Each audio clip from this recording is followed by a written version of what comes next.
US America now we dey here. United Kingdom, God bless you, now we dey here. In Nigeria, we can Nigeria with this now we dey here. I say no. I say no. I can't go back to you know what to be and what.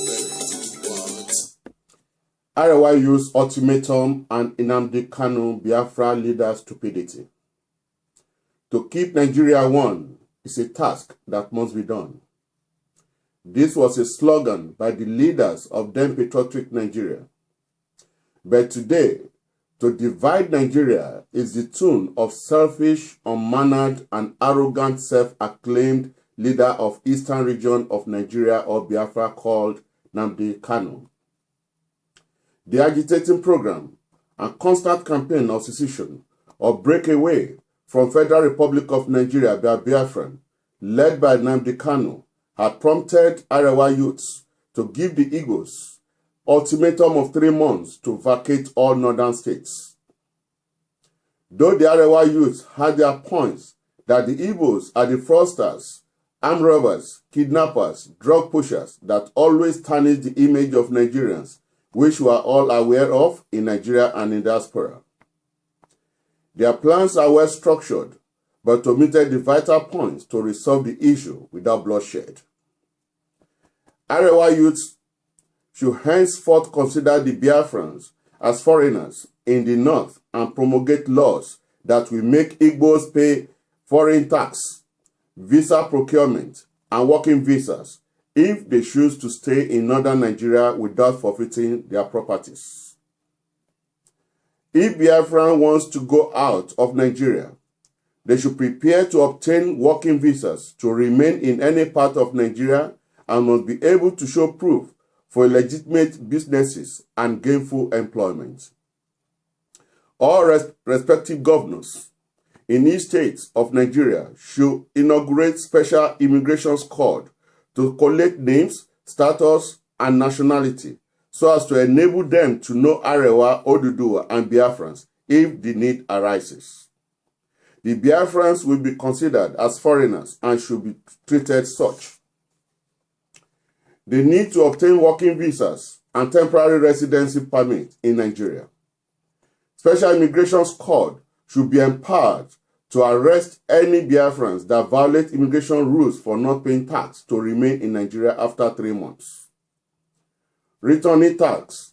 Any so-called Biafrans that landed at any Nigeria airport should pay returning tax and obtain visa at the point of entry on Biafran passport and onward journey arrangement within 24 hours to Biafra Republic or be detained to complete visa process before entry to Nigeria. Deportation camp will be in all states to detain any Biafrans that does not comply with the tax and visas issues and should be deported to Biafra land forfeiting all their possessions. Citizenship. All people agitators of Biafra Republic living in New Republic, Nigeria, should submit their Nigerian passport, no citizenship by birth or marriage. You denounce either Biafra or face deportation if any traces of Biafra found in your blood. Temporary embassy. The Biafrans should have embassies in all states capital of New Nigeria to cater for immediate need to those deportees to Biafra when the program starts. All Biafrans working presently in Republic of New Nigeria will be regarded as expatriates and needs working visas to retain their jobs in their respective states of abode. In addition, all Igbo working in Nigeria embassies all over the world should be repatriated to their country, Biafra, with immediate effect if Nnamdi Kanu continues his threat to break Nigeria. My advice to all Yorubas in the north, please, if the Arewa youths insisted on their plans after this broadcast, please save your life to come back to your respective states. Yorubas should not compromise any offer from Arewa Caliphates until the whole issue are resolved. Yorubas should remember the history of Afonja and Aule, not to repeat itself. Stand on your feet in your respective states. Don't please others to displease yourself. Hausa and Yoruba are not the same culture or language. Yoruba are tolerant and loving that makes the Yorubas different from Igbos. Arewa youths, my strong advice to you is that don't attack any Biafran's properties and businesses. It will disfigure your states, towns, and villages. Don't attack or use violence. You will be blamed for hoodlums committed atrocities.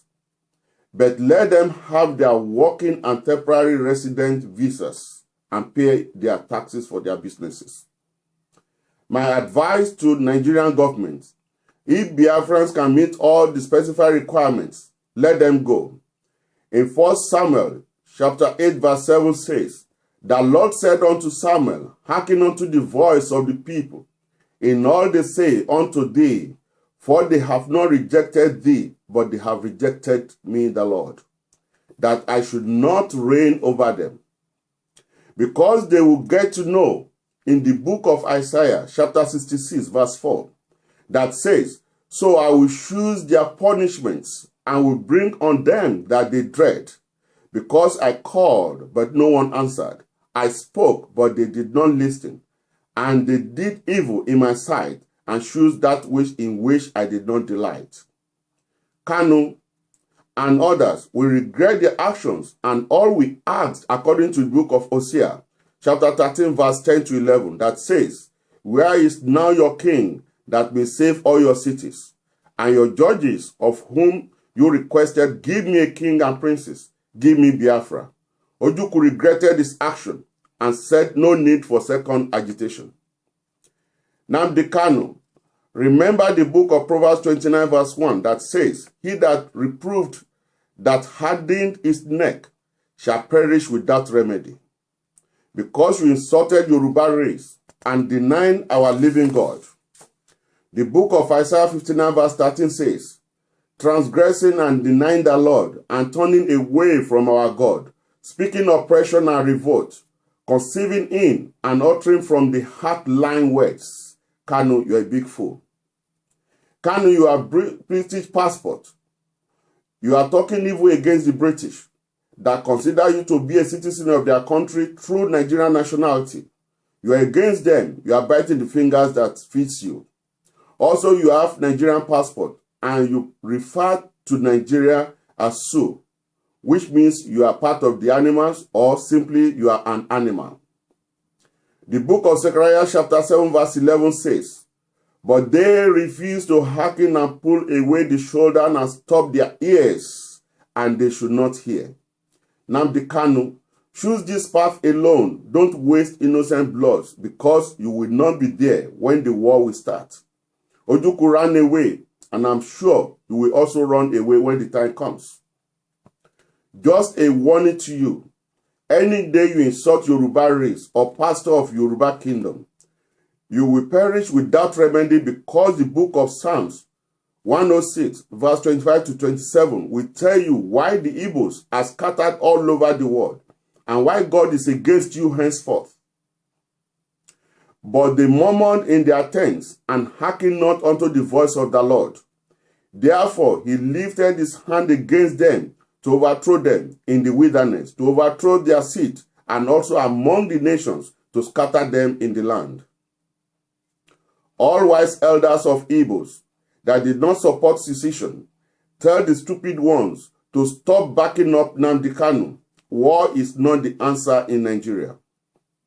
Isaiah chapter 1 verse 5 says, "Where will you be striking again as you continue in your rebellion? The whole head is sick, and the whole heart is faint." Now it's not too late, according to the book of Isaiah chapter 31 verse 6, that says, "Return to him, you have deeply defected, O sons of Biafra." However, to be a nation is to be speaking the same language, same culture, and same region, according to Frank Bello extracts and Niyi Oladokun.